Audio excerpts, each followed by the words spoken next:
हिंदू धर्म में पुत्र प्राप्ति और उसकी दीर्घायु की कामना से किए जाने वाले कई व्रतों का उल्लेख मिलता है। इन्हीं में से एक है जीवित पुत्रिका व्रत, जीतिया व्रत, जिसे मुख्य रूप से बिहार, झारखंड, उत्तर प्रदेश और नेपाल के कुछ हिस्सों में बड़ी श्रद्धा के साथ मनाया जाता है। यह व्रत माताएं अपने पुत्रों की दीर्घायु, स्वस्थ जीवन और समृद्धि की कामना से करती हैं।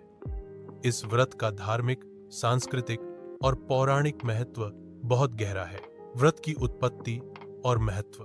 कहा जाता है कि इस व्रत का प्रारंभ महाराज जीमूतवाहन की कथा से हुआ था। इस व्रत को करने से पुत्र संकटों से मुक्त होकर लंबी आयु प्राप्त करता है।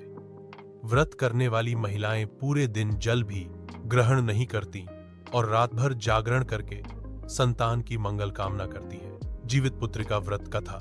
बहुत समय पहले काशी नगरी में एक वीर और धर्मनिष्ठ राजा हुए जिनका नाम था जीमूतवाहन। वे बड़े ही दयालु, धर्मपरायण और सत्यवादी थे। प्रजा का भला करना ही उनका मुख्य कर्तव्य था। एक दिन वे अपने पिता की सेवा करने हेतु राजपाट त्याग कर वन में चले गए। वन में रहते हुए उन्होंने एक अद्भुत दृश्य देखा। उन्होंने देखा कि एक वृद्धा माता बहुत दुखी होकर रो रही है। जीमूतवाहन ने आगे बढ़कर पूछा, माता, आप इतनी दुखी क्यों हैं? वृद्धा ने रोते हुए उत्तर दिया, बेटा, मैं नागवंश की हूं।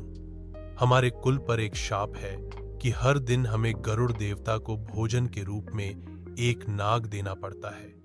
आज मेरी बारी है और मुझे अपने इकलौते पुत्र को गरुड़ के सामने बलिदान के लिए भेजना होगा। मैं मां होकर भी अपने पुत्र की रक्षा नहीं कर पा रही हूं।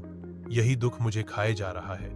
जीमूतवाहन उस माता का दुख देखकर अत्यंत व्यथित हो गए। उन्होंने सोचा, जीवन का सबसे बड़ा धर्म है किसी की रक्षा करना। यदि मैं इस पुत्र की जगह अपना जीवन दे दूं तो यह माता और पुत्र दोनों बच जाएंगे। फिर जीमूतवाहन ने उस माता को सांत्वना देते हुए कहा, माता, आप चिंता मत कीजिए। आज आपके पुत्र की जगह मैं स्वयं गरुड़ के पास जाऊंगा। माता पहले तो चकित रह गई, परंतु जीमूतवाहन के दृढ़ संकल्प को देखकर उसे विश्वास हुआ। गरुड़ के सामने बलिदान। जीमूतवाहन स्वयं को कफन में ढककर गरुड़ देव के सामने लेटे। जब गरुड़ देव आए तो उन्होंने समझा कि यह कोई नाग है। वे उसे पकड़कर ले जाने लगे। तभी अचानक उनके वस्त्र हट गए और गरुड़ ने देखा कि यह तो मनुष्य है। गरुड़ ने आश्चर्य से पूछा, तुम कौन हो? नागों की जगह यहां क्यों आए हो?